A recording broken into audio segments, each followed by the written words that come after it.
Merci en tout cas beaucoup d'avoir répondu à cette invitation de l'Alliance israélite universelle, qui est fidèle à sa tradition d'ouverture, à sa tradition, son souci de maintenir vivant le dialogue aussi interreligieux, et qui nous propose donc ce soir une rencontre entre deux éminents penseurs.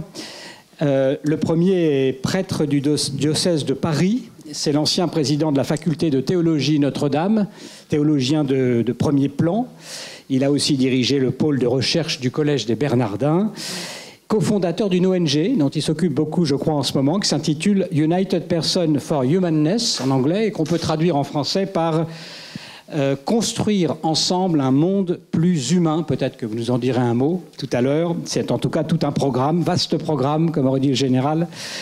Et parmi vos nombreuses publications, je citerai simplement, pour faire vite, parce qu'il y en a beaucoup, qui ont été publiées aux éditions Parole et Silence, Jésus-Christ, grand prêtre de l'Ancienne et de la Nouvelle Alliance, et aussi pour un nouvel humanisme, essai sur la philosophie de Jean-Paul II, publié, je crois, il y a une dizaine d'années maintenant. Bonjour Antoine Guggenheim. Bonjour et merci de cet accueil. Merci d'avoir accepté d'être avec nous ce soir. Bon, pas utile, je pense, de présenter longuement, en tout cas, notre second invité, surtout dans cet auditorium, hein, voilà, qui, chaque fois que nécessaire, se transforme en synagogue, comme beaucoup d'entre vous le savent. Armand Abécassis, professeur de philosophie, auteur lui aussi de nombreux ouvrages de pensée juive. Donc vous êtes ici chez vous, Armand, c'est un peu finalement nous qui sommes vos invités. On va dire, puisque je crois que vous êtes un amateur de football, que vous allez jouer un peu ce soir à domicile.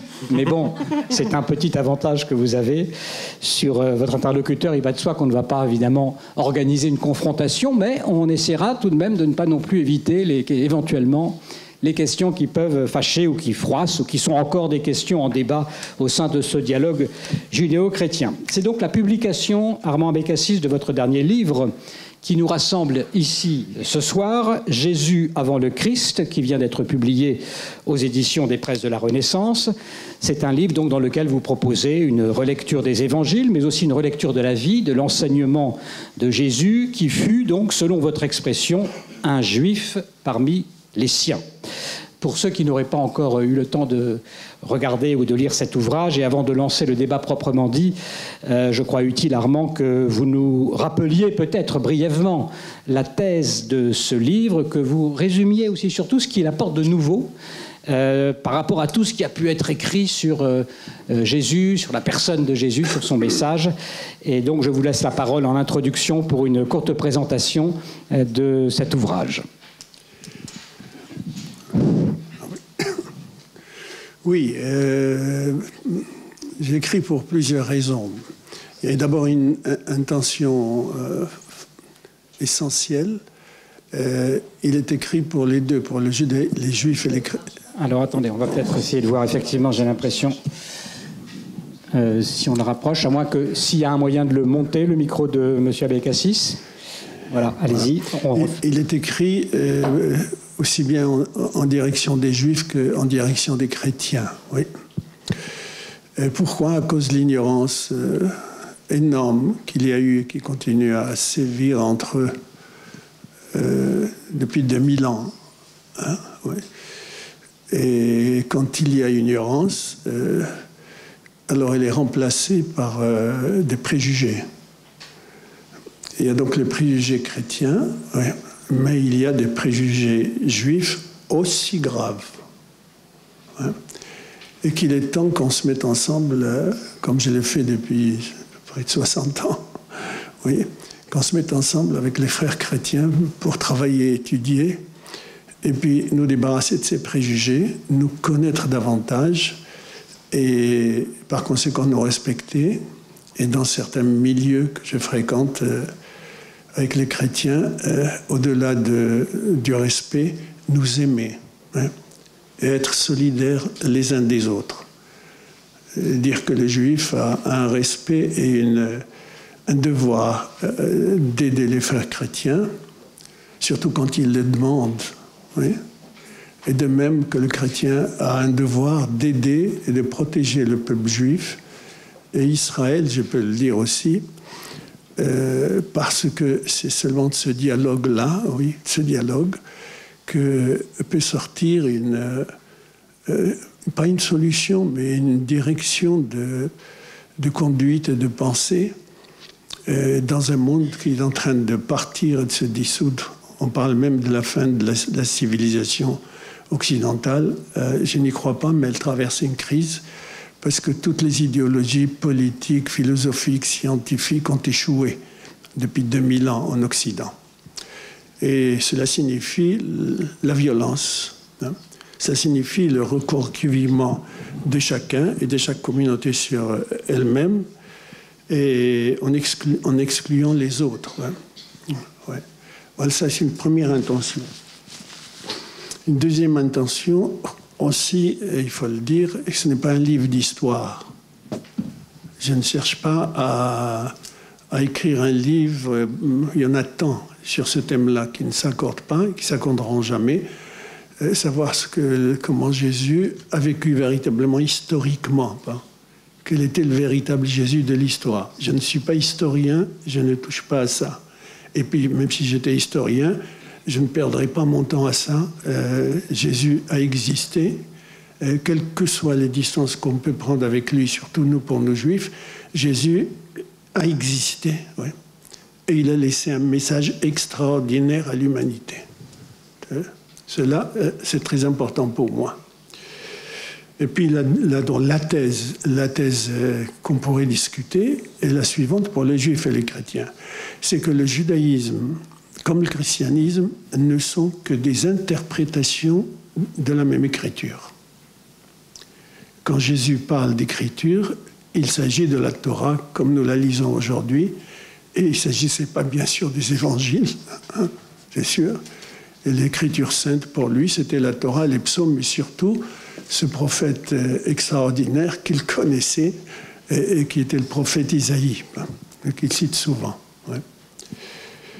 Et pourquoi dire que le judaïsme et le christianisme sont des interprétations de la même écriture?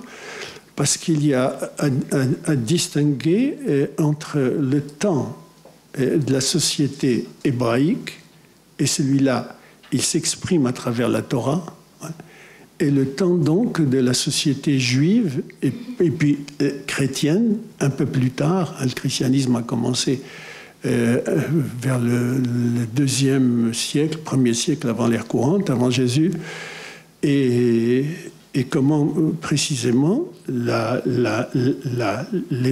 juif comme l'hébreu se trouvaient devant le même problème, dans la même situation, à être obligé d'interpréter la même écriture. Hein. Donc sur ce plan-là, il n'y a pas de supériorité du judaïsme sur le christianisme ou inversement. Les deux ne sont que des interprétations.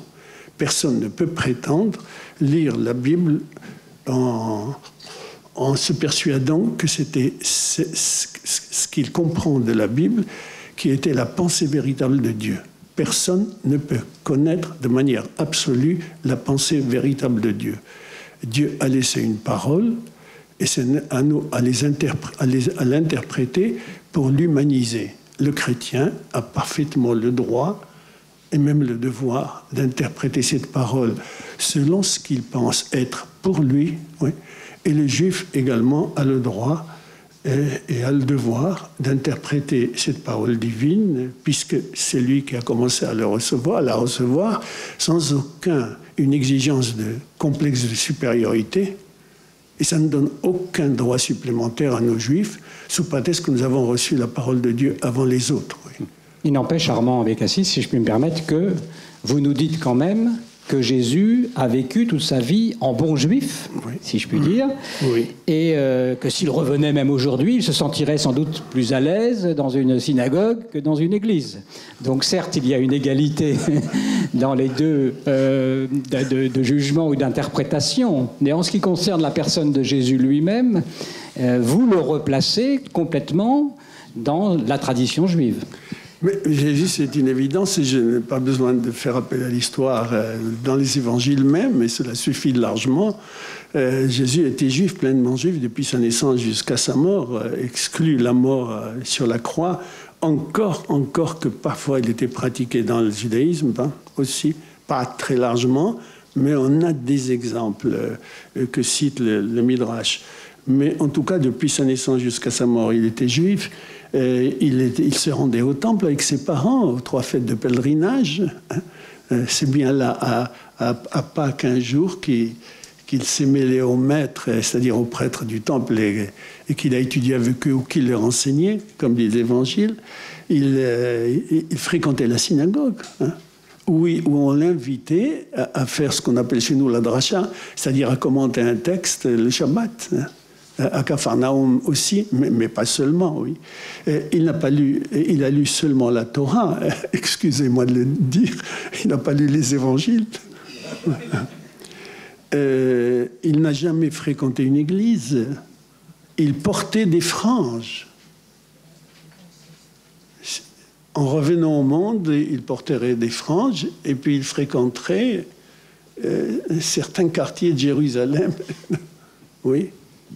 Oui. Plutôt orthodoxe, c'est ça que vous voulez dire? Oui, mais bien qu'avec une certaine distance, avec une certaine... C'est vrai. Il était circoncis. Et puis surtout, c'est pourquoi j'ai écrit ce livre, on s'aperçoit que tous les enseignements qu'il a donnés sont juifs. Parce qu'il était juif. Ouais.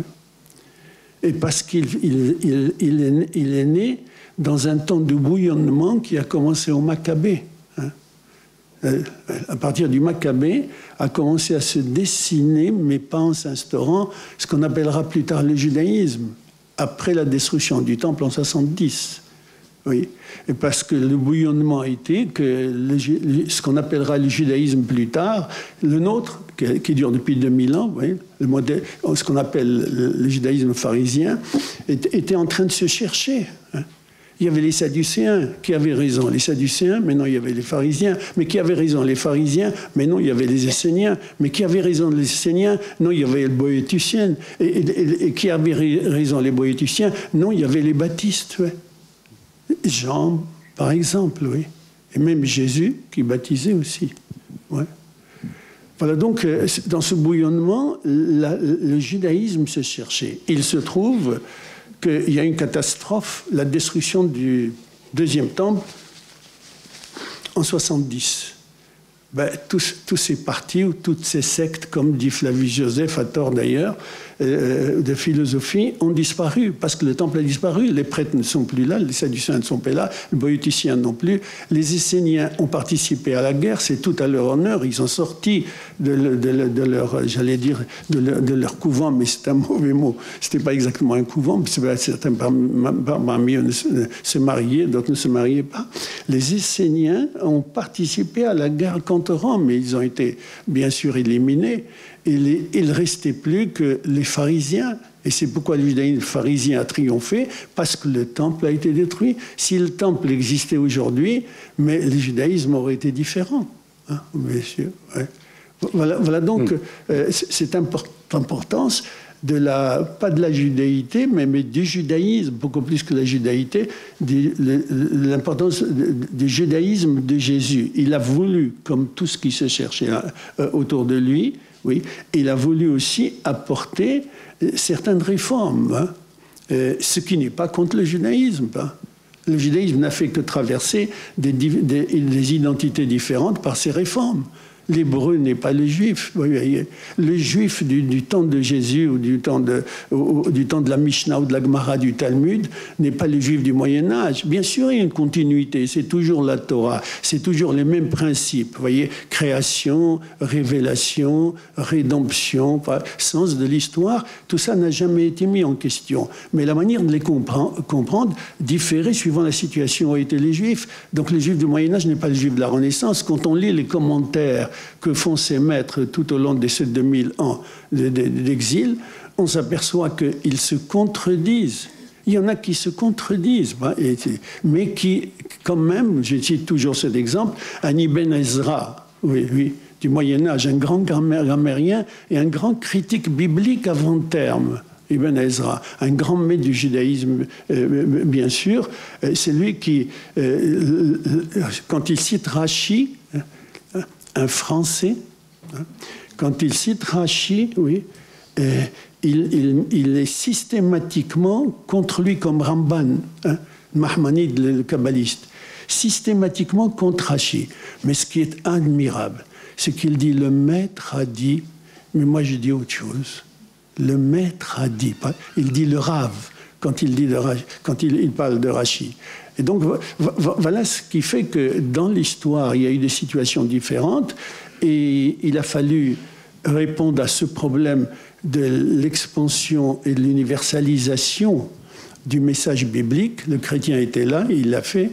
Ça fait 2000 ans que le chrétien arrache des milliards de barbares de leur barbarie et leur donne un minimum de morale et de spiritualité. Vraiment. Alors, on ne peut pas dire c'est rien. Ça, c'est très important.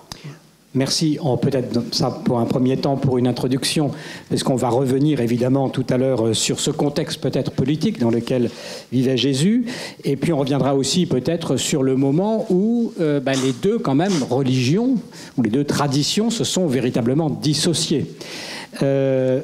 Antoine Guggenheim, je me tourne donc vers vous. Je vous pose la question simple, directe. Comment vous avez reçu ce livre d'Armand Abécassis? Et est-ce que vous êtes d'accord globalement avec sa thèse, notamment sur le fait que Jésus a toujours été, et c'est toujours reconnu d'ailleurs, comme un juif de l'époque? Est-ce que vous êtes... Alors, je sais que depuis Vatican II, l'Église elle-même a reconnu la judéité de Jésus, mais est-ce qu'on peut aller jusque-là et dire que le message de Jésus est né dans ce contexte juif complètement? Oui, bien sûr. Merci beaucoup. Moi, je remercie. Je me sens d'abord honoré et puis aussitôt heureux et joyeux d'avoir été invité à être avec vous ce soir à l'écoute du maître qui est là. Mon maître a dit, je dirais peut-être autre chose, mais un maître.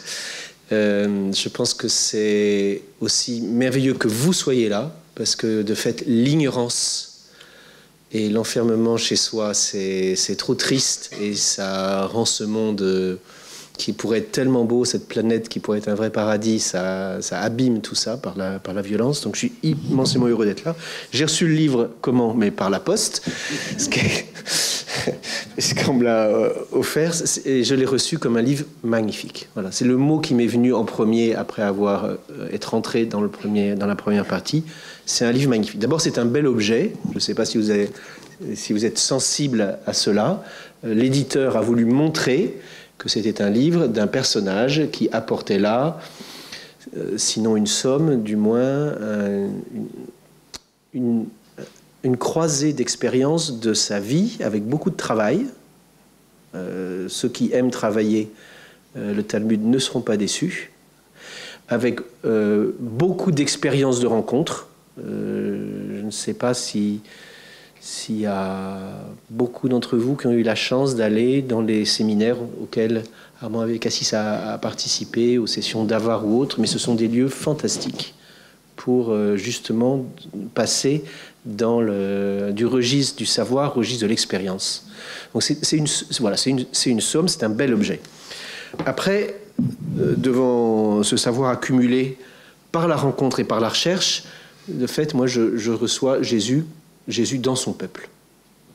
Voilà. Il n'en a pas deux, il en a un. Jésus dans son peuple. Pour ceux qui n'ont pas encore eu la chance, comme moi, de lire le livre, parce qu'ils n'ont peut-être pas eu de vacances, moi j'ai eu des vacances pour le lire, il y a 3 parties. La première est la plus ardue, comme ça arrive souvent avec les auteurs qui ont une recherche universitaire. On peut dire qu'il s'agit, dans la première partie, de donner les moyens de dépasser le conflit des interprétations. Il y a des interprétations, voilà, d'un texte qui est la Torah d'Israël, elle-même déjà commentée par les prophètes et par les sages. Hein. Il y a un conflit des interprétations. J'évoque en même temps, pour ceux qui sont philosophes parmi vous, le beau livre du philosophe Paul Ricoeur sur le conflit des interprétations. C'est ça le problème des interprétations, c'est quand elles en restent au conflit. Et le livre n'a qu'un projet qu'il mène avec brio, mais très précisément dans les textes, c'est de passer du conflit des interprétations à la fécondité des responsabilités. Ok, il y a différentes interprétations. L'intéressant, c'est que dès qu'il y a diversité, il peut y avoir fécondité. Mais fécondité de quoi? De responsabilité. Chacun, appartenant à sa tradition interprétative, juif ou chrétien, quelquefois d'une certaine manière, se reconnaissant dans les deux, comme Armand, qui s'adresse aux deux en même temps. Moi, j'aime aussi faire cela, essayer de parler de l'intérieur des deux. Se sent responsable de ce qu'il a appris de lui-même par l'autre. Juif, j'apprends quelque chose de moi-même comme juif en rencontrant des chrétiens. Pas tous les chrétiens. Aujourd'hui, les chrétiens n'ont pas de kalachnikov. Autrefois, ils avaient des épées et des crucifix pour nous tuer comme juifs. Aujourd'hui, ce n'est pas le cas. Il y en a d'autres qui se donnent ce rôle d'éliminer l'adversaire par les armes. Aujourd'hui, la rencontre, elle se fait de manière désarmée. Et désarmer son cœur, c'est encore plus que désarmer ses mains. Elle se fait de manière désarmée et elle révèle à chacun ses responsabilités. Je m'apprends comme chrétien à me connaître en écoutant ce que le juif connaît de moi, en écoutant ce que le juif connaît de lui-même. Cette fécondité, pour moi, elle a un modèle qui est ce qui se passe dans un couple, dans une famille, entre un homme et une femme, et des enfants, etc. Donc dépasser le conflit des interprétations en situant le lieu de la séparation. Et le lieu de la séparation est situé très tôt, il est situé dès l'écriture du Nouveau Testament, c'est-à-dire dès le 1er siècle. On y reviendra sans doute tout à l'heure dans le débat. Le grand savant de l'école de l'Université hébraïque de Jérusalem, David Flusser, qui était le maître historien de l'époque qu'on appelle intertestamentaire, c'est-à-dire celle qui, du moins 1 de l'ère commune à +1 de l'ère commune, disait quand il rencontrait les chrétiens, « Jésus, votre Dieu, mon maître ». C'était son choix. Chez Armand Abécassis, il y a un petit peu quelque chose comme ça. Il y a Jésus, votre Christ, mon maître, je ne sais pas, mais en tout cas un de mes maîtres. Il y a quelque chose que j'entends chez Jésus, certes, et je pense que la phrase est juste, et je pense que je peux l'assumer comme homme, comme chrétien, comme théologien. Jésus, aujourd'hui, se sentirait plus à l'aise dans une synagogue que dans une église. Je crois que je peux l'assumer. Mais je crois que je peux assumer, ou oser vous proposer la réciproque. Un juif se sentirait encore plus à l'aise dans une synagogue, un juif dans une synagogue, si Jésus devenait aussi un petit peu une de ses lectures. Je pose cette proposition. La deuxième partie du livre, qui est à mon avis la plus facile d'accès, donc si vous l'achetez, peut-être commencer par la deuxième partie. C'est une lecture littérale. Il faut lire comme en hébreu, quoi, finalement. On commence par la fin. Alors, la fin n'est pas forcément la plus facile. C'est la troisième partie. Il faut commencer par le milieu, comme avec le Cantique des Cantiques, il est au milieu. Hein. Il est au milieu de la Bible chrétienne et il est au milieu de la spiritualité, en fait. Hein. C'est l'époux et l'épouse qui se cherchent et qui ne se rencontreront peut-être jamais dans cette vie. Rencontrer Dieu dans cette vie, c'est pas simple. Donc c'est une lecture littérale et spirituelle. Ça pourrait être un livre à confier à un chrétien, à un séminariste, à un évêque pour qu'il aille prier. À un juif pour aller réfléchir. C'est le commentaire des Béatitudes qui sont un des rassemblements de paroles de Jésus adressées à tous. La troisième partie, l'auteur, notre cher Armand Abécassis, prend une suite de textes qu'on appelle les antithèses. Ce nom n'est pas de Jésus et il n'est pas dans l'Évangile. Mais c'est souvent comme ça que des exégètes et des théologiens chrétiens appellent ce texte. Et Armand dit, mais non, il ne faut pas l'appeler les antithèses. C'est Jésus qui se positionne comme un interprète. Et qui dit, les maîtres vous ont dit, moi je vous dis. Pour moi, c'est de l'ordre du ridouche. Voilà. La question, est-ce que les ridouches de Jésus sont fidèles au texte ou pas? L'auteur dit qu'ils le sont le plus souvent. Il n'est pas le seul à le dire. Après avoir décrit les trois parties du livre, à qui s'adresse-t-il? Je vois déjà, il s'inquiète sur son micro. Non, pas du tout. Non, je vois que vous avez tout à fait construit votre premier exposé, donc je vous laisse continuer. À qui s'adresse-t-il, le livre? Comme on vient de l'entendre, il s'adresse à tous. Mais ça, c'est très audacieux, parce que penser qu'un livre va être, pour dire les choses très prosaïquement, acheté, puis lu, aussi bien par des juifs que par des chrétiens, c'est audacieux de le penser. Mais le livre est construit comme ça. Il y a des paroles qui s'adressent directement à des chrétiens, il y a des paroles qui s'adresse directement à des Juifs, voire même, et ça on pourra peut-être y revenir tout à l'heure, à des Israéliens. Il y a des paroles sur la terre qui s'adressent en particulier, mais pourquoi pas comme Français, se sentir aussi responsable de la qualité de vie des autres que nous sur cette terre de France. Donc, au fond, dans les antithèses, l'auteur démontre qu'en fait, il n'y a pas d'antithèse entre Jésus et le monde pharisien, il y a un, je le cite, même esprit. Et une fidélité profonde. Un ridouche, c'est ça, hein, il faut de la fidélité et de l'innovation. S'il n'y a pas de fidélité, il n'y a pas de ridouche, ou en tout cas, il ne va pas rentrer dans la tradition. Et s'il n'y a que répétition, il n'y a pas ridouche non plus. Tous les publics. Il adresse une question. Alors, moi, j'ai repéré 3 questions. Une aux chrétiens, une aux juifs, et une à nos chers amis laïcs qui aimeraient bien qu'il n'y ait aucune religion en France. Il y en a certains qui sont un peu comme ça. Hein. Il faut s'excuser d'avoir une religion. Question adressée aux chrétiens, y compris aux auteurs du Nouveau Testament. Donc, il prend les choses, je dis, les racines de la séparation sont lues dès le Nouveau Testament. La question qui est adressée, je l'exprime comme ça, mais on peut la retrouver page 98 à peu près. Quelle relation établissez-vous, chers chrétiens, entre l'histoire juive et le message de Jésus? Voilà. Quelle relation établissez-vous? Je ne vais pas donner la réponse, mais c'est la question que le chrétien reçoit en lisant ce livre. La question adressée aux juifs, elle est tellement audacieuse que j'ai le souffle coupé de vous la dire. Qu'avez-vous fait, ou qu'avons-nous fait, parce qu'il ne se met pas au-dessus du loup, qu'avons-nous fait du monothéisme éthique, c'est-à-dire de notre contribution à l'universalisme?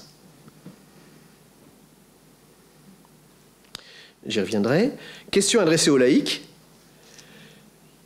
Essayez de comprendre et de méditer ce que la laïcité doit aux religions. Essayez de comprendre ce que la laïcité serait sans les religions. Un vide total, un espace de l'eau minérale, de l'eau distillée. Pas de l'eau minérale, de l'eau distillée. Un organisme humain ne peut pas vivre avec de l'eau distillée. J'aimerais bien vous dire un mot du premier chapitre que j'ai trouvé le plus difficile, ne serait-ce que pour vous donner envie de le lire, après vous avoir dit de ne pas commencer par là, mais... voilà. Donc il s'agit ici de poser l'hypothèse de base, que tout à l'heure vous avez appelée la thèse, c'est qu'une religion, c'est une interprétation. Et qu'ici, on a 2 religions, pour employer un mot commode qui vient de la sociologie, dans lequel on a le droit de ne pas se retrouver. On peut dire, je suis juif, mais je n'ai pas de religion, je suis juif, c'est tout. Pour les chrétiens, c'est plus difficile de dire ça. C'est donc, une religion, c'est une interprétation. Or, dans la tête des gens qui n'ont pas fait de philosophie, mais ce qui n'est pas le cas de l'auteur, bon, si c'est une interprétation, c'est pas vraiment vrai. C'est une interprétation. Ben non, justement. C'est très dangereux de dire je lis le texte sans interprétation. Parce que là, je vais faire du texte un moyen d'agresser les autres. La parole de Dieu est trop grande pour nous.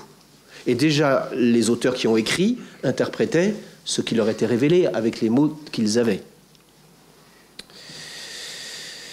Donc, il s'agit de résoudre pour sortir du conflit des différents. C'est pas parce qu'on est différent qu'on doit être en conflit. Et si on est différent, le risque toujours, c'est je suis supérieur à toi, tu es supérieur à moi. Pareil dans un couple. Hein. On est différent, hommes et femmes, et combien? Et donc, les hommes ont tendance à dire on est différent et nous, on est un petit peu supérieurs. Et quelquefois, la réciproque leur est bien rendue. Les femmes disent on est différent et si vous n'arrivez même pas à comprendre à quel point on est différent. Donc, le Nouveau Testament fait par rapport à Jésus et par rapport aux Écritures juives du travail d'interprétation. La Mishnah et le Talmud et la tradition juive-postérieure font par rapport à la Torah du travail d'interprétation. Par une même méthode, le Midrash. Darash, chercher à comprendre. Non pas le sens, justement une des thèses du livre, c'est que dès que je dis voilà le sens définitif, je suis sorti de la zone du dialogue, de la rencontre et donc de la paix. Chercher l'essence profonde des paroles, des textes, des gestes, des événements. Mais les chrétiens et les juifs l'ont fait dans des intentions différentes. C'est-à-dire, dès la première génération, d'après Armand Bécassis, les chrétiens ont comme intention, en lisant l'Ancien Testament, non seulement de trouver une halakha, pour prendre un mot que vous comprenez vite, c'est-à-dire un mode de vie inspiré de ce que Dieu veut pour nous, mais une agada, une théorie, une doctrine, une métaphysique sur qui est Jésus. Ils ont cette double intention. Et si je réponds d'emblée à cette thèse qui me semble extrêmement intéressante pour me dire comment je me sens à l'aise vis-à-vis de ça, je suis d'accord avec l'idée. Il y a interprétation par les chrétiens des Écritures saintes d'Israël pour en tirer une halakha. Parfait, pas de problème. Après, chacun est content avec la halakha avec laquelle il vit. Et déjà dans le judaïsme, il y a combien de halakha et les rabbins ne savent pas tout de la manière dont chacun de nous interprète les prescriptions. Mais il y a aussi, dès la première génération, la volonté de projeter du métaphysique chrétien dans la lecture des Écritures juives, qu'on va appeler pour ça l'Ancien Testament. C'est un mot chrétien, que les Juifs n'appellent jamais leurs Écritures Ancien Testament, évidemment. Pour eux, c'est la parole éternelle de Dieu. Et ça peut l'être aussi pour les chrétiens. Et ils font ça. Et comment moi, je peux accepter de me dire ça, c'est que je peux essayer de développer l'idée que ce ridouche d'une relecture des textes communs à la lumière non seulement pour produire une manière d'être et de vivre en chrétien, mais aussi une pensée, une doctrine, voire un dogme, qui sont, l'auteur le montre, déjà présents dans les Écritures saintes des chrétiens.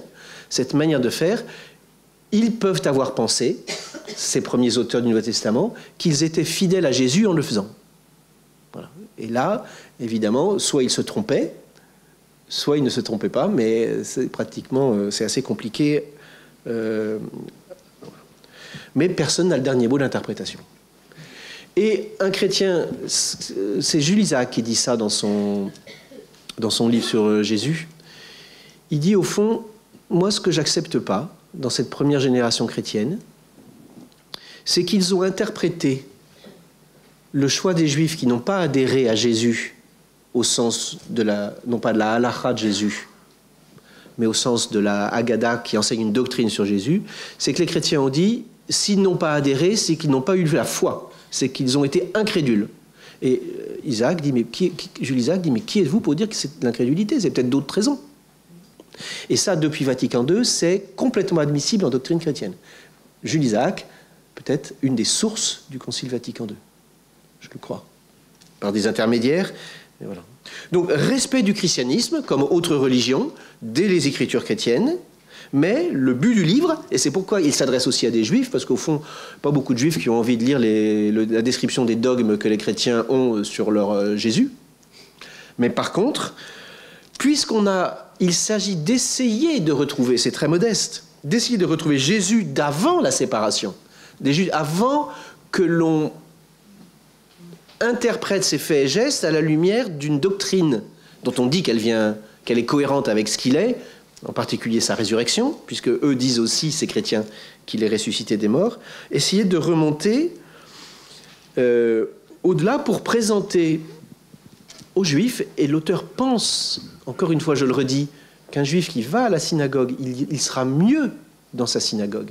Comme Jésus, il sera mieux que dans une église, il sera mieux dans sa synagogue s'il écoute aussi ce que dit Jésus, pour ne pas, en particulier, obnubiler cette grande question, je m'arrête, du monothéisme éthique, c'est-à-dire comment porter quelque chose qui a dimension universelle, mais qui respecte l'altérité de l'autre. Ce qui est le grand don du judaïsme, le grand don du judaïsme. Voilà, je ne sais pas si Armand Abielkassi, si vous allez trouver une meilleure critique que celle que vient de faire Antoine Guggenheim de votre livre.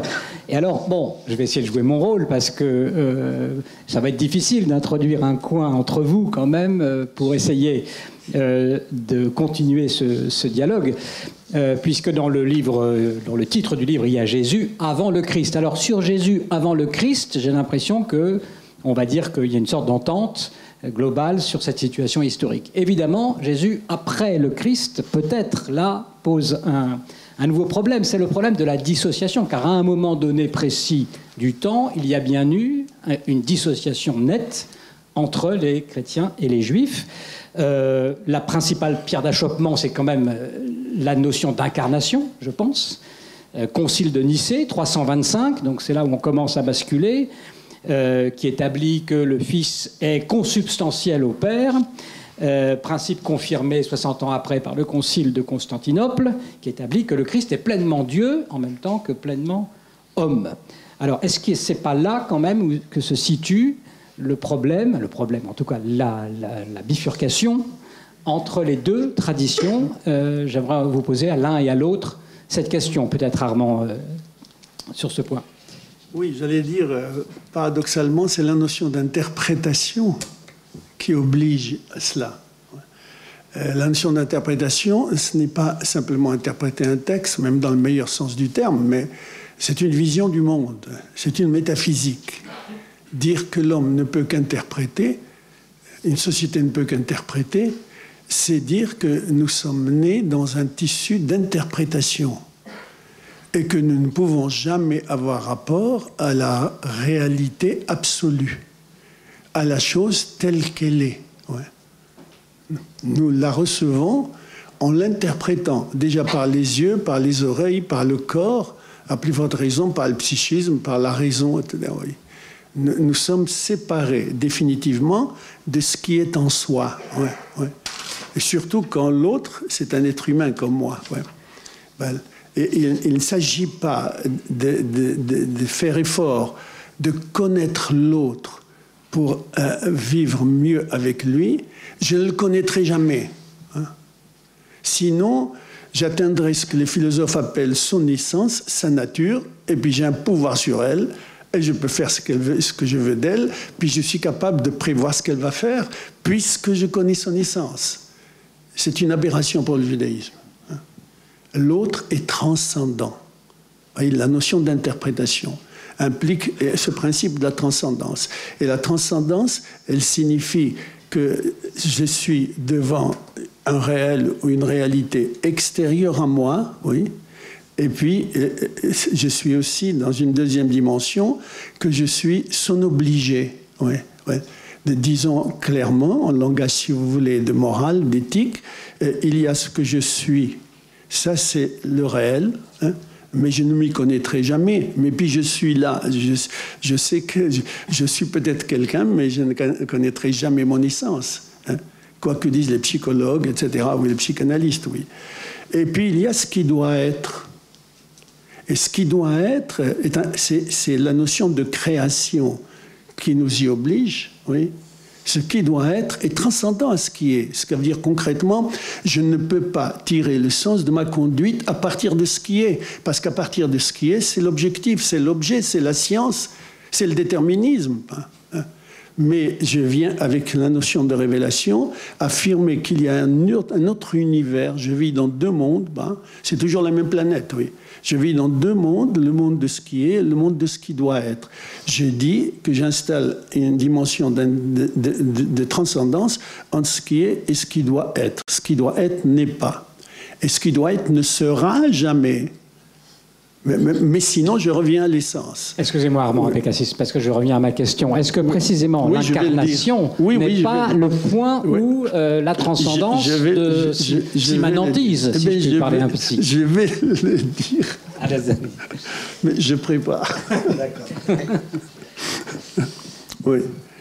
Donc, voilà cette notion de la transcendance, que ce qui doit être est différent de ce qui est. Et c'est pourquoi il faut un être humain pour pouvoir restaurer le dialogue entre ce qui doit être et ce qui est. C'est le sens de la destinée humaine. Mais la notion de transcendance, c'est-à-dire la notion de création. Création, en hébreu, veut dire l'extériorité. Il y a une extériorité. Il faut que ce soit le principe de création qui règle ma relation avec toi. Tu es extérieur, là où tu es, je ne serai jamais, et de même, là où je suis, tu ne seras jamais. Ça, c'est le principe de création. En hébreu, bar veut dire, comme en arabe d'ailleurs, veut dire l'extériorisation fondatrice du dialogue. Et si ce qui doit être, c'est le sens ultime, comme on l'a dit tout à l'heure, et qui ne peut pas être réalisé, je le dis en langage clair, si la perfection que je vise, oui, ne peut pas être réalisée telle qu'elle est parce qu'il y a interprétation, nous, les Juifs, ne pouvons pas accepter que qui que ce soit puisse se présenter comme l'incarnation absolue de la parole divine telle que Dieu l'a prononcée. Je mets en question l'interprétation. Mais je ne peux réaliser que l'humanisation, d'une certaine manière, c'est-à-dire l'interprétation qui me permet d'humaniser, mais pas totalement, vous voyez, la parole divine est à Dieu, je la rejoindrai jamais, mais je ne peux pas vivre sans relation avec elle.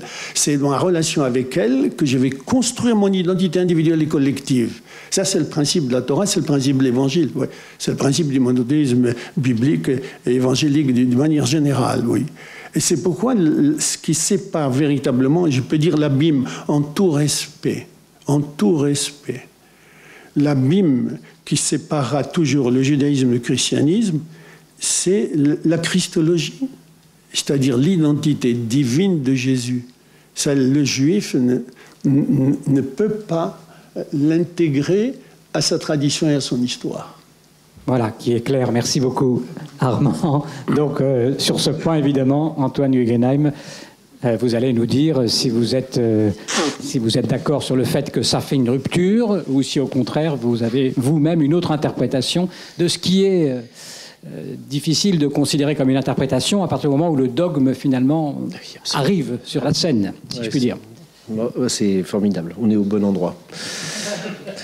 Je ferai aussi un préalable moins philosophique, mais je suis content qu'Armand, devant moi, ait abattu les cartes de ces cartes philosophiques que j'avais devinées, qui sont Kant et Lévinas. Oui.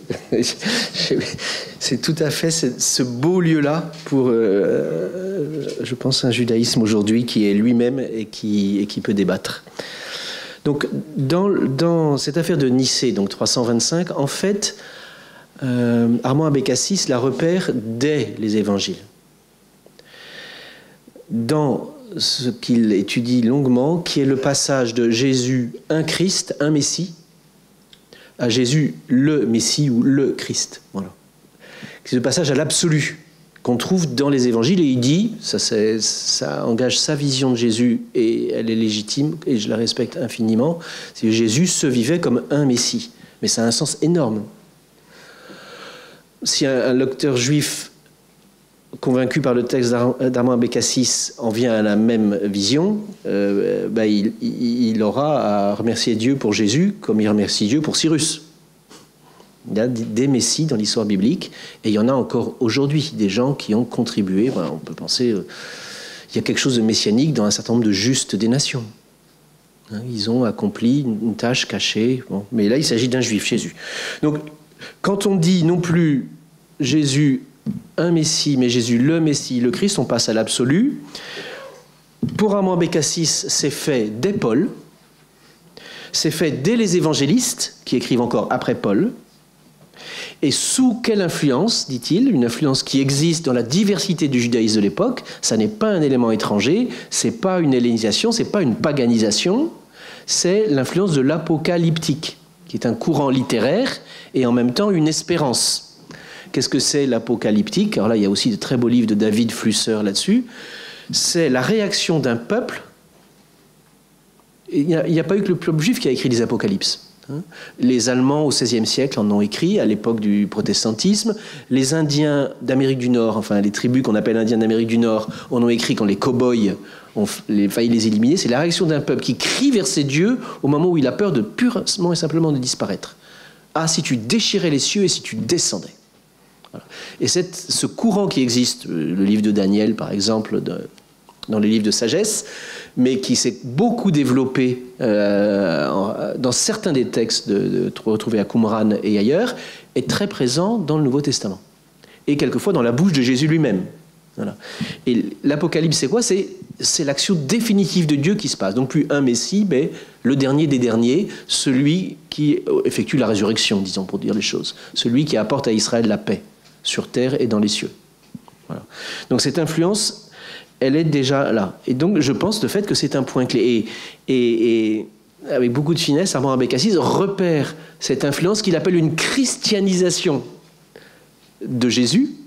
Il dit de la même manière que le judaïsme a judaïsé les textes hébraïques, les chrétiens ont christianisé Jésus. Pour dire, ils ont relu ça à travers des influences qui est de l'époque. Il n'y a pas de, encore une fois, il y a pas de, enfin, on sait bien que tout ça, ça se passe entre juifs. C'est une discussion. Il observe ça dans la manière dont le Nouveau Testament, les Écritures chrétiennes, minorent Jean-Baptiste par rapport à Jésus. Voilà. Et il dit Jean-Baptiste, c'est Israël, Jésus, c'est plus, en un sens. Ou bien dans les évangiles de l'enfance, où justement, là, on dit Marie était vierge. Voilà. Cette volonté-là, elle fait de l'être de Jésus un être qui va pouvoir être compatible avec une descente de la divinité. Voilà. Donc c'est déjà là. Nicée, évidemment, ça va être dit en termes consubstantiels, qui est un terme philosophique. Mais c'est déjà, au fond, philosophique, déjà, dans le Nouveau Testament, c'est déjà de la métaphysique. Et au fond, si je vais directement j'ai pas à dire, enfin, est-ce que je suis d'accord ou pas d'accord? Ce qui m'intéresse, c'est de dire qu'est-ce que ça produit en moi comme fruit positif d'entendre ça. Ça produit en moi une réponse à une impasse du christianisme historique, et je m'inclus dedans, mais bon, parce qu'on comprend tous les uns et les autres les choses peu à peu, c'est que dans le christianisme, il y a une tendance inverse à la tradition de sagesse juive, à faire prévaloir le midrash agadique sur le midrash halachique. C'est-à-dire d'excès de l'enseignement de doctrine, des mythes, disons, ou de la métaphysique, chez les chrétiens, fantastique. Bon, après, le comportement des chrétiens, c'est aussi très important. Ils savent bien qu'ils doivent garder la loi, garder la charité, etc. Mais il y a une espèce de prévalence de orthodoxie sur orthopraxie. Orthopraxie, ce que je fais doit être droit. Ça, c'est le judaïsme qui dit ça. Chacun est libre d'agir selon la volonté de Dieu, mais c'est ça le plus important. Après, l'idée que vous vous faites de Dieu entre juifs, moi, c'est quelquefois, cause toujours, rabbin, tu m'intéresses, parce que... c'est pas le problème, oui. C'est moins le problème. Donc, il peut y avoir un christianisme qui continue à vivre de sa religion, sans trahir sa religion, sans dire je vais donc redevenir juif. Il ne s'agit pas de ça du tout, ni de faire un syncrétisme avec un christianisme assis entre deux chaises, entre sa tradition et ce que le judaïsme est. Ça ne serait pas possible, ce n'est pas un souhait raisonnable, c'est de la confusion, c'est de la violence. Mais il est peut-être possible pour un chrétien de dire « Ok, voilà tout ce que je crois de Jésus et que je dis dans mon credo tous les dimanches à la messe, et qui me fait juger orthodoxe, dans un sens, pas d'une étiquette confessionnelle, mais de la bonne doctrine, si on veut. Mais tout ça est important, mais ça ne vaut rien si, comme dit Paul, je n'ai pas la charité. C'est-à-dire si je ne pratique pas la loi, si je ne fais pas les œuvres. Cette foi sans œuvre est morte, dit Jacques, dont la tradition du Nouveau Testament dit qu'il était un frère de Jésus, cousin. Donc pour moi, c'est ça le fruit. Restaurer dans le christianisme un autre ordre, et peut-être Lévinas, évidemment, il fait ça sans arrêt, en disant l'éthique est plus décisive que le théologique. Dit d'une autre manière, une personne humaine vaut toujours plus que sa religion. Et les religions entre elles, les comparer, je veux dire déjà comparer un éléphant et une girafe, c'est compliqué, mais alors comparer deux religions pour savoir laquelle est la plus grande et la plus petite, c'est des choses tellement complexes, les religions, qui oserait les mettre sur une seule échelle de valeur et dire celle-là est au-dessus de celle-là. Évidemment, celle que je pratique, je l'aime. Voilà. Et j'ai le droit de la préférer même. Mais d'autres font différemment à l'évidence. Je ne sais pas si j'ai répondu exactement à tout. J'ajouterai ceci, peut-être. Oui. Je peux ajouter encore une chose? Oui, je vous en prie. Dans cette ligne, un chrétien qui lit aujourd'hui sa tradition chrétienne à la lumière du Concile, qui ne veut pas en avoir honte, qui ne veut pas faire semblant de ne plus être catholique, mais d'être un peu protestant ou autre. Très bien qu'il y ait des protestants, mais les catholiques, ils ont aussi leur rôle à jouer. Il peut reconnaître que la parole de Jésus est fragile. Jésus n'a pas de parole absolue dans sa bouche. En Jésus, toutes les paroles sont des paroles humaines. Jésus a une conscience limitée de qui est Dieu. Cette phrase n'est pas incompatible avec le fait de dire Jésus a conscience que Dieu est son Père. Et la preuve, il y a des chassidim qui, à l'époque, appelaient Dieu Abba. Il a une conscience limitée de ce qu'est l'histoire. Quand il cite l'Écriture, quelquefois, ce n'est pas conforme au déroulé historique. Jésus a une parole fragile. Au fond, on peut comprendre l'affirmation chrétienne de l'incarnation non pas comme point final, voilà, c'est avec lui ou l'enfer. Hors de Jésus, point de salut, si on ose dire ce qui a été dit autrefois de hors de l'Église, point de salut, hors de Jésus, point de salut. Non, c'est pas forcément ça. Et je pense quand même que ça, c'est faux. Il y a même un texte de saint Paul où il dit, ok, à la fin, Jésus remettra son pouvoir à Dieu. Et Dieu sera tout en tous. C'est Dieu qui peut être tout en tous. Jésus, il a un rôle limité. Alors quand même, ça c'est pour la côté incarnation, mais juste pour poursuivre, une toute petite question, je vous laisse répondre Armand tout à l'heure, sur l'aspect du Messie précisément. Oui. Est-ce que cela ne se fait pas une grande différence pour les deux traditions, que l'une vive dans l'attente, dans la tension messianique, et que l'autre vive dans une période qu'il faut bien appeler post-messianique, où il n'y a pas la même intensité ou le même sens au déroulement de l'histoire. Est-ce que là aussi, on n'a pas, malgré tout, une différence, un distinguo fondamental à faire sur au moins l'existence de la vie dans ces deux religions? La vie dans ces deux religions est différente. Moi, en ce moment, je n'ai pas ma kippa sur la tête, donc j'ai pas. La vie dans les religions est différente. Ça, c'est sûr. Et c'est pas pour ça, on n'est plus dans un conflit. C'est pas parce qu'on est différent qu'on va se disputer. Voilà. Quel sens ça a pour moi que l'autre croit ce qu'il croit? Quelquefois, aucun sens. Qu'un chrétien dise que Jésus est le Fils de Dieu, ça n'a aucun sens pour moi, juif. Bon. Ben, pourquoi pas? Mais peut-être, je vais prendre une analogie. Imaginons qu'il existe encore aujourd'hui des descendants des Égyptiens de l'époque de Pharaon et de Moïse, qui lisent la Torah. Ils disent, ah ouais, il s'est vachement inspiré. Ouais, ça, nous, on l'enseignait déjà. Hein. Ça, on l'enseignait déjà. Il l'interprète autrement. Cet Égyptien de religion pharaonique, il va retrouver des choses dans la Torah. Et de fait, Moïse, il a pris des choses en Égypte. Ils ont même pris les trésors des Égyptiens.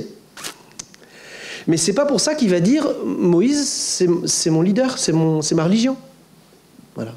Donc il peut y avoir un terreau d'où naissent des interprétations différentes. Eh bien, le petit Moïse, il a réussi à faire une religion bien meilleure que la nôtre, ou différente de la nôtre. C'était parfait pour libérer les Hébreux de chez nous. Et puis, moi, qui suis il y en a plus, hein, enfin, autant que je sache, sauf dans les bandes dessinées des anciens grands prêtres égyptiens qui continuent à pratiquer en secret. Mais il pourrait reconnaître des choses, tout en disant, mais moi, je ne le suis pas, Moïse. Quand il dit qu'il y a un seul Dieu, je ne le suis pas. Voilà. Sauf que Moïse, malgré tout, n'a pas eu ce statut de personnage central, évidemment, mais pas de statut d'absolu, puisque même ça tombe, on ne sait pas où elle est précisément, pour ne pas qu'il se développe une religion de Moïse. Il me gratouille, hein. Donc je vais me laisser gratouiller. Non, mais je vais laisser Armand Bécassis répondre. Je me tais, mais alors, voilà. Alors il me gratouille, je ne peux même pas me plaindre. Non, sur cette idée qui complète ce que je disais tout à l'heure, sur la notion de la messianité, Jésus avant le Christ. Christ, ce qui est véritablement un messianisme, c'est le christianisme comme son nom l'indique. Christ, cela signifie oint. Pourquoi? Parce qu'on versait de l'huile sur un objet du temple, sur le candélabre, ou sur le roi, ou sur un prophète, ou aussi, pour le consacrer, c'est-à-dire pour dire attention, celui-là est particulier, il a une mission, une fonction particulière, et c'est lui qui est choisi pour la remplir. Voilà ce que veut dire l'idée de Messie. En hébreu, Mashua. Et donc dire Jésus est le Christ, cela signifie que, comme on disait tout à l'heure, c'est ce vers quoi l'histoire se dirigeait. Ouais. Mais je profite de ce que je disais tout à l'heure, aussi, mais c'est un médiateur. C'est-à-dire, il est venu pour ne pas boucher la vue sur Dieu, ce qui ne s'est pas toujours produit dans le christianisme. Quand vous entrez écouter une messe, Jésus, Jésus, Jésus. On attend qu'on nous parle du Père et de Dieu. Non, pas. Et ça, c'est une dérive très grave dans l'histoire. Il ne faut pas oublier que ce n'est qu'un médiateur. Et je comprends bien qu'on ait besoin de ce médiateur incarné pour aller au Père, pour aller à Dieu. Nul ne va au Père si ce n'est pas par le Fils. Bon, ça a un sens, il n'y a aucun problème, aucune question là-dessus. Voilà, oui. Mais pour nous Juifs, le médiateur, ça a été Moïse. Mais non, Moïse qui apporte la Torah. Nous construisons notre identité individuelle et collective en relation avec un livre, même pas avec un Dieu, même pas avec Dieu. Hein. C'est à partir du livre qu'on va apprendre quelle est la parole divine. Mais Dieu n'est pas dans le livre. Hein.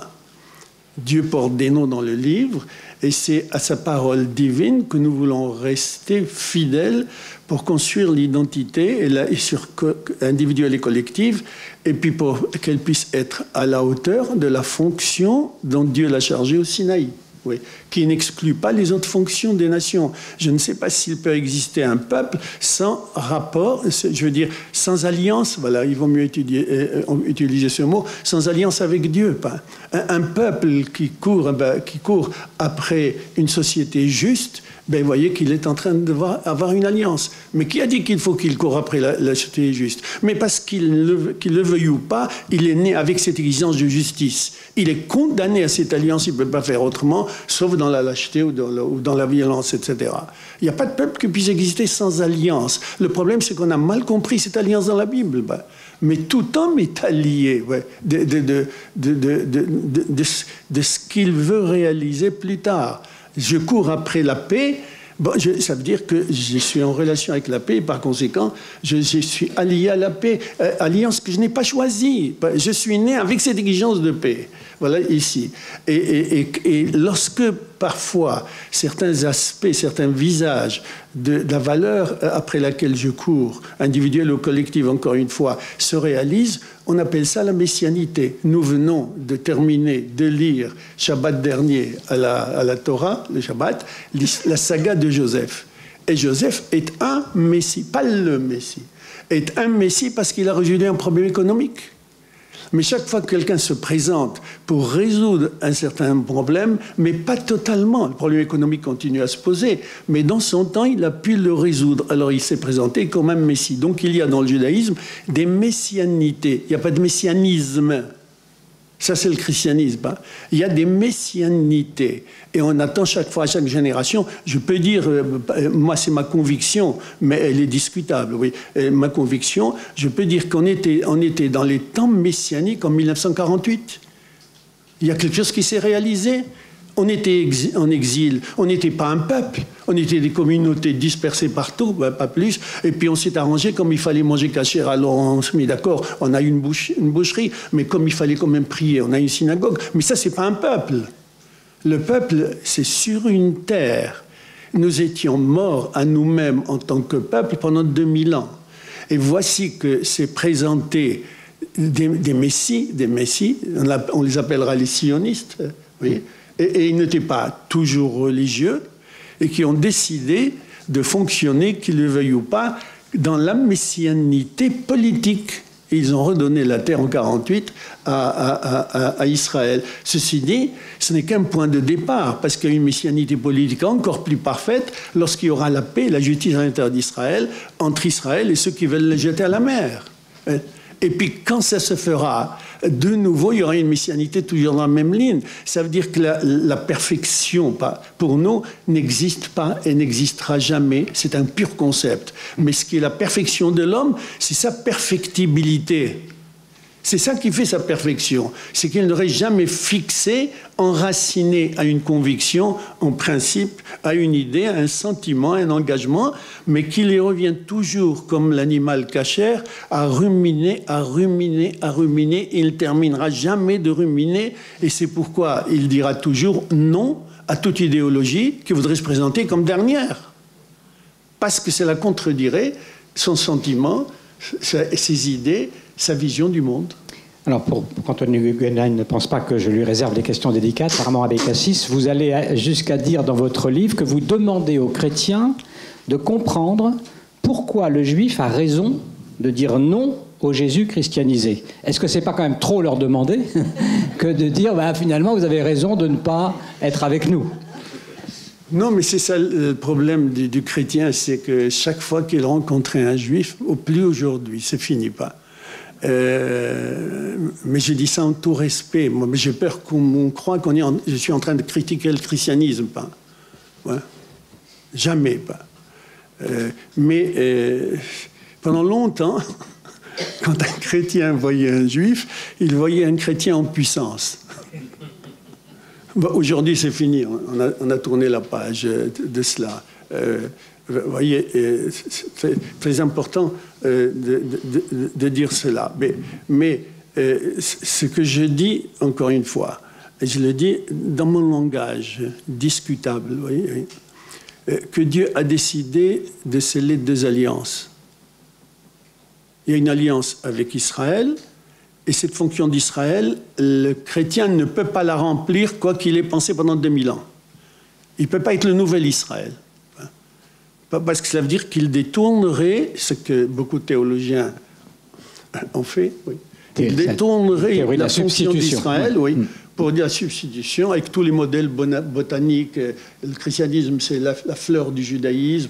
Le christianisme, c'est la spiritualité, alors que le judaïsme, c'est la lettre. Comme si, aujourd'hui que c'est poncif, on vous remercie, ces poncifs ont disparu. Il paraît que le judaïsme, c'est la lettre, attaché à la lettre, la loi, bien sûr, et puis le christianisme, c'est la spiritualité. Mais je voudrais bien qu'on me cite un seul exemple où il y a une spiritualité sans la lettre. Plus, je voudrais savoir s'il y a un autre endroit où la spiritualité peut exister, si ce n'est la lettre. Où voulez-vous? J'ai jamais vu une âme désincarnée. Ouais. Toute spiritualité ne se révèle à moi qu'à travers une lettre, d'où la multiplicité d'interprétations. La multiplicité d'interprétations, pourquoi? Parce que j'affirme qu'il n'y a pas de sens ultime que l'homme puisse rejoindre. Le sens ultime est impossible, sinon je me divinise. Ouais. Est-ce que vous êtes d'accord avec Franz Rosenzweig, finalement, dans son Étoile de la Rédemption, pour dire que chacun aurait une fonction, le judaïsme, de maintenir, les juifs de maintenir le judaïsme, et finalement que les chrétiens seraient une sorte une diffusion de cette parole pour l'universel? Oui, Rosenzweig a raison, mais à condition que le chrétien croit, mais s'assure, oui, que l'universalité, elle est dans le judaïsme et dans la Torah.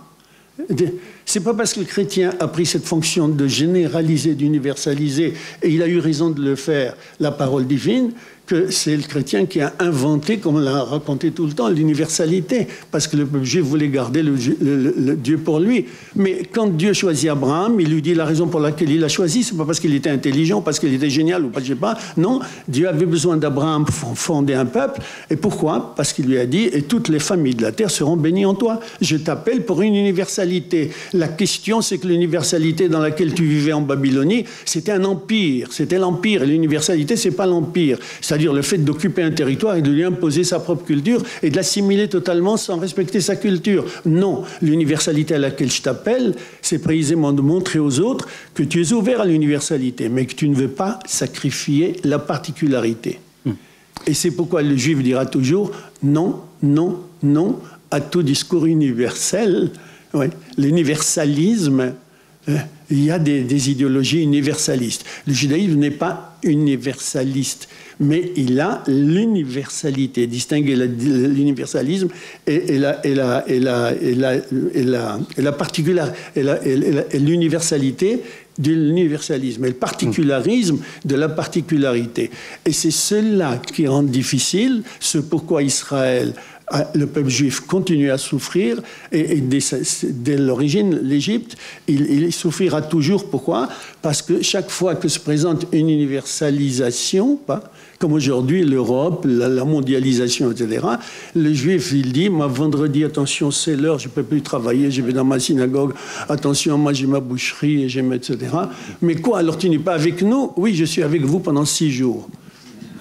Mais le 7e jour, je me retire. Non pas parce que je remets en question, parce que j'apporte un témoignage qu'il n'y a pas simplement que la manière d'habiter le monde physique, économique, etc., mais il y a également une fin, F-A-I-M, spirituelle, à laquelle il faut y répondre. Et quelle est cette fin spirituelle de nature éthique? C'est précisément la différence des cultures. Je ne veux pas une mondialisation avec le sacrifice des cultures. Je ne veux pas que la culture française disparaisse.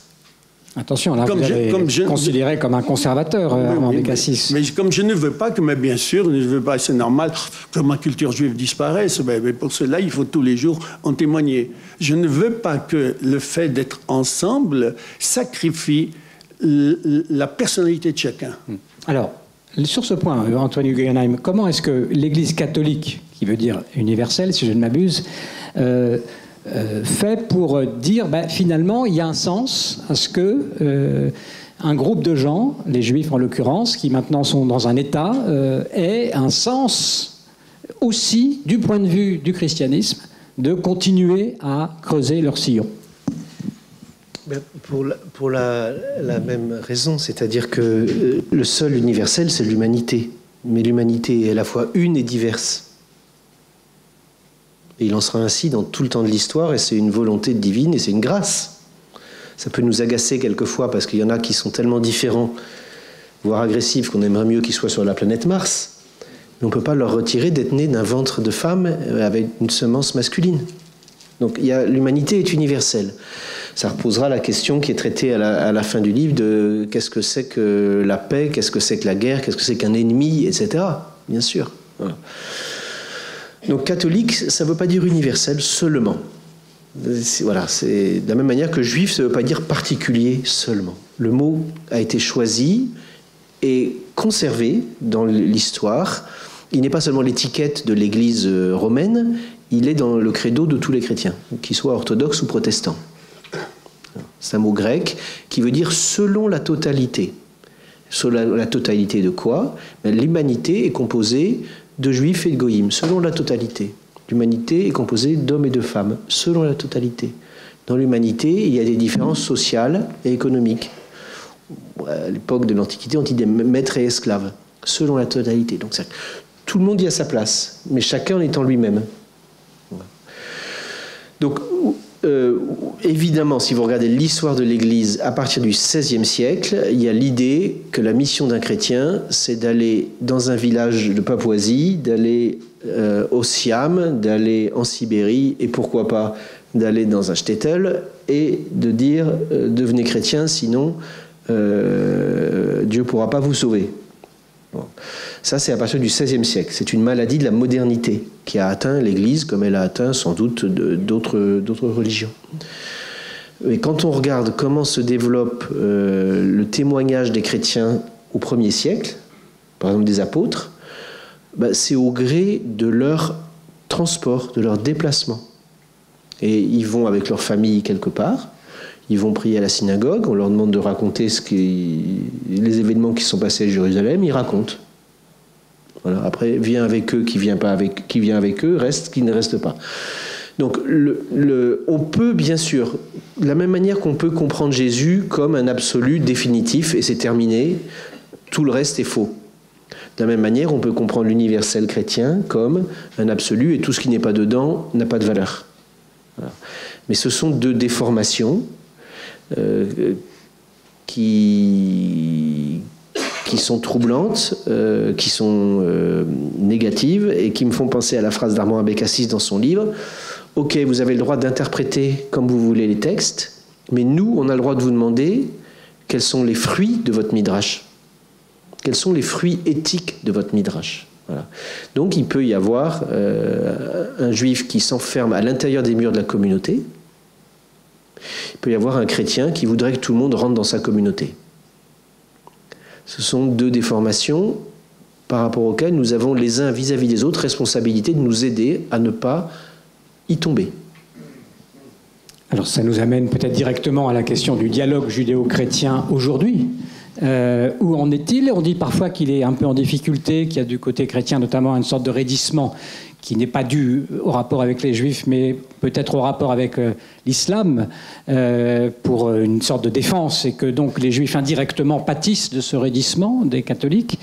Où en est ce dialogue? Donc je pose cette question à vous deux, et peut-être quelles sont les étapes qu'il serait souhaitable de mettre en œuvre. Peut-être Armand Abécassis sur cette question, vous qui êtes un pionnier et un grand défenseur de ce dialogue judéo-chrétien et des amitiés judéo-chrétiennes. Oui, oui.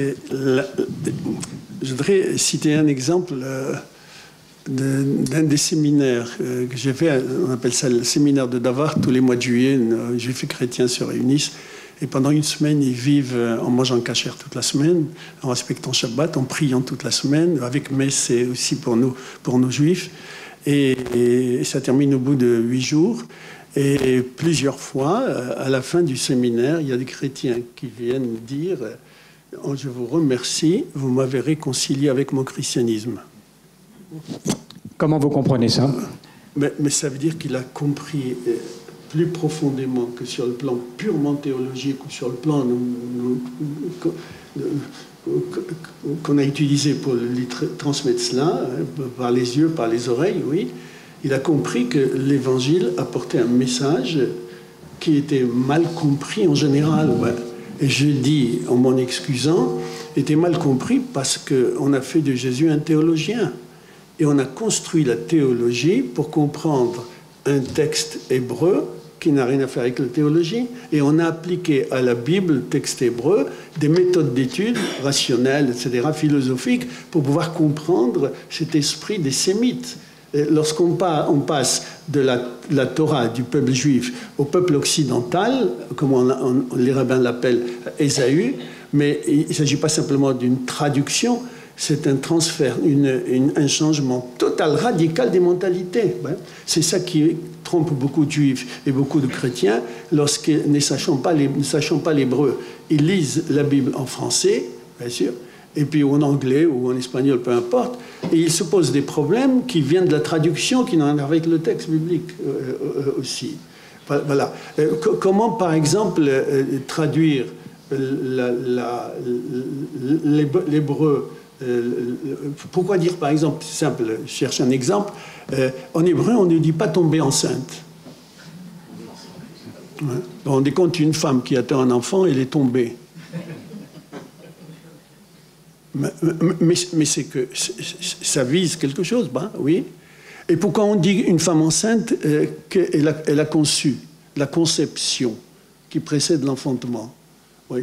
Mais la Torah ne dit jamais tomber enceinte ni concevoir un enfant. Pourquoi? Parce que le verbe de concevoir veut dire une production personnelle, fabriquée, élaborée par nous-mêmes pour pouvoir avoir cette idée-là que nous avons précisément déduite, oui, ou que nous avons reçue par intuition, et à partir de laquelle cette idée que nous projetons dans le monde pour mieux le comprendre. Par exemple, dans le phénomène scientifique de la raison. C'est la raison qui étudie le monde, et puis elle ne peut pas comprendre le monde autrement que par la raison. Mais qui dit que le monde est rationnel en lui? C'est simplement que c'est la seule manière pour nous de nous installer dans le monde, en organisant le monde et en le comprenant à travers les structures de la raison. Mais le judaïsme, non, il dit de la Torah, pas simplement le judaïsme, l'hébreu, il dit que non pas la femme conçoit, va tahar, et posez-vous la question de savoir pourquoi. C'est toujours un appel à Dieu pour expliquer qu'une femme a conçu un enfant. C'est systématique. La femme est stérile, il faut absolument qu'elle prie, ou que le mari prie pour elle, peu importe ici, et pour qu'elle puisse avoir un enfant. Oui, oui. Pourquoi aller présenter son enfant au temple, oui, auquel il appartient? Les premiers-nés appartiennent à Dieu. Mais qu'est-ce que c'est que ces rites? Simplement pour dire plus profondément, dans ce rite, que j'ai conscience que je vis dans un monde où j'ai tout reçu. Je n'ai rien apporté par moi-même, j'ai tout reçu. La pensée, je l'ai reçue, mais la manière de penser, c'est moi. Mais la capacité de penser, elle est en moi. La capacité d'aimer est en moi. La capacité de courir, la capacité d'imaginer est en moi. Mais le contenu, l'application de ces fonctions que j'ai reçues, vous voyez, elles dépendent de moi. Donc ce que je fais dépend de ce que j'ai reçu. Donc l'attitude originelle de l'homme, c'est la passivité, c'est-à-dire qu'il a reçu. Et alors il faut, par le rite, montrer que j'ai conscience que ce que j'ai reçu. Et maintenant, je vais montrer comment j'ai dit ma responsabilité à l'égard de ce que j'ai reçu. Pas je suis responsable.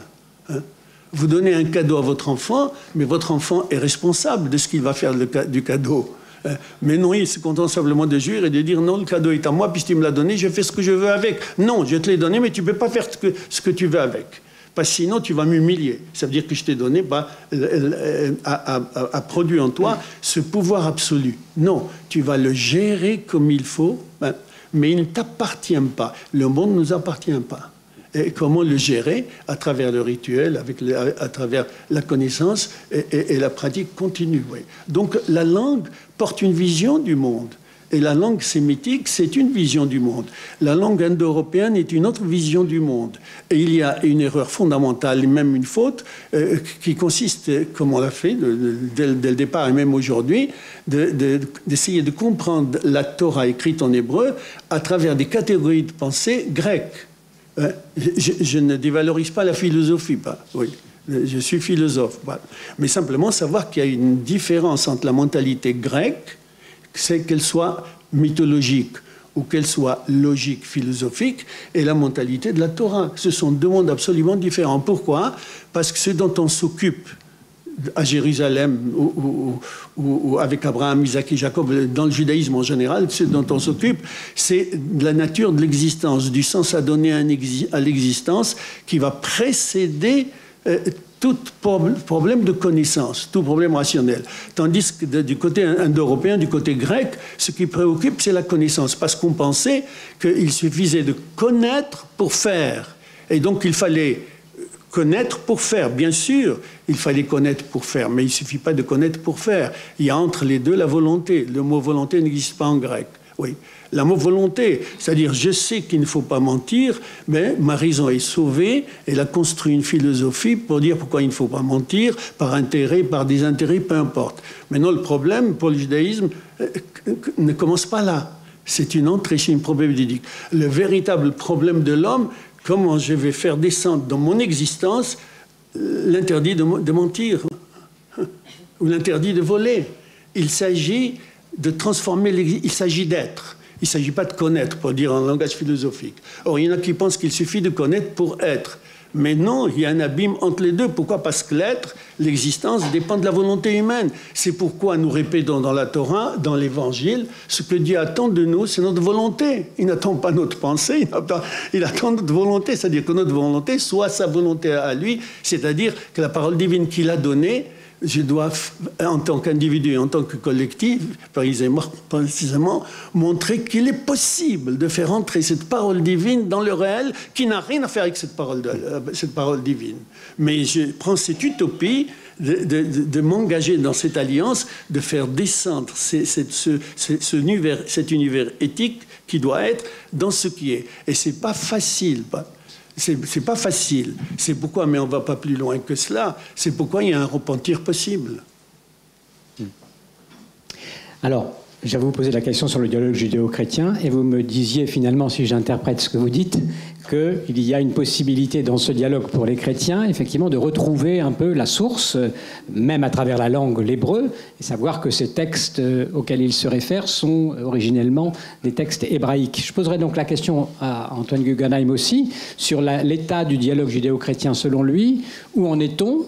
Est-ce que ça avance? Est-ce que vous sentez des difficultés particulières? Et puis, est-ce qu'il y a une perspective aussi d'ouverture et d'approfondissement? Après, on fera peut-être quelques questions de la salle, si vous voulez bien, si certains veulent intervenir. Merci, Antoine. Mon sentiment, c'est que aujourd'hui, on ne peut plus limiter le dialogue aux gens sympas, gentils, prêts à se retrouver à la même table ou à s'écouter les uns les autres, sans que ça touche les communautés en profondeur. Évidemment, plus encore la même chose avec nos amis musulmans. Discuter avec les gens formidables, géniaux, humains, mais qui n'ont pas d'impact dans les communautés, c'est bien, mais le temps est court et l'époque est violente. Donc je pense que la grande responsabilité du dialogue aujourd'hui, c'est de descendre au cœur des institutions. C'est-à-dire que dans la formation des séminaristes juifs, il y ait des présentations honnêtes du christianisme par des chrétiens. Par des juifs aussi, mais par des chrétiens. Par des chrétiennes. Je donne un autre exemple de dialogue en actes, parce que je pense que c'est les actes dont on a besoin aujourd'hui. On avait créé avec Pauline Beb, avec une protestante, pasteur protestante, et un historien et moi, un séminaire qui s'est réuni 3 fois. On était 25 à chaque fois pour travailler avec des gens engagés en en responsabilité dans une communauté. Catholiques, protestants, juifs de différentes appartenances et musulmans. Femmes et ministères dans les monothéismes. Discuter à l'intérieur de sa synagogue de ça, ça peut être explosif.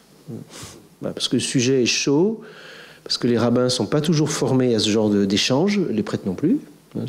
Les imams, je ne fais pas de dessin, même s'il existe maintenant 2 femmes imams en France, qui se reconnaissent comme telles avec des communautés. Donc, réfléchir ensemble sur les sujets que la société nous adresse et que nous n'arrivons pas à discuter paisiblement à l'intérieur de notre confession. La différence peut nous aider à discuter ensemble parce qu'on découvre que pour l'autre aussi c'est un problème. Mais pourquoi c'est un problème? Qu'est-ce qu'il y a de fichu dans nos monothéismes magnifiques, splendides, éthiques, qui fait que la question des femmes et du ministère, des manières des responsabilités est compliquée, différemment pour chacun, mais est-ce qu'on peut se le dire les uns aux autres dans ce cadre-là et se sentir mieux pour y réfléchir dans son propre lieu? Voilà. Moi, je donne ces exemples-là, c'est-à-dire qu'on a besoin aujourd'hui d'aller vers le faire, des choses qui impliquent. Voilà.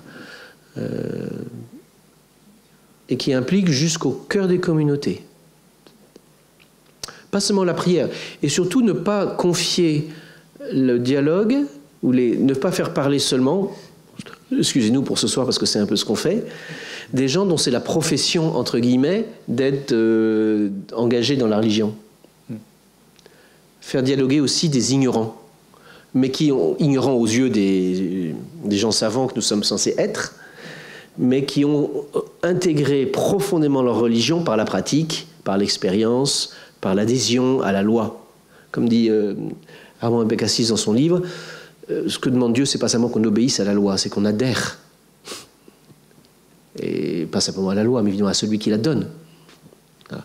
Et donc, aussi, rendre possible, alors de manière protégée, de manière discrète, des échanges où ce sont des gens qui ont une vie professionnelle autre que d'être des maîtres ou des enseignants, qui ont une vie de chef d'entreprise, qui ont une vie de...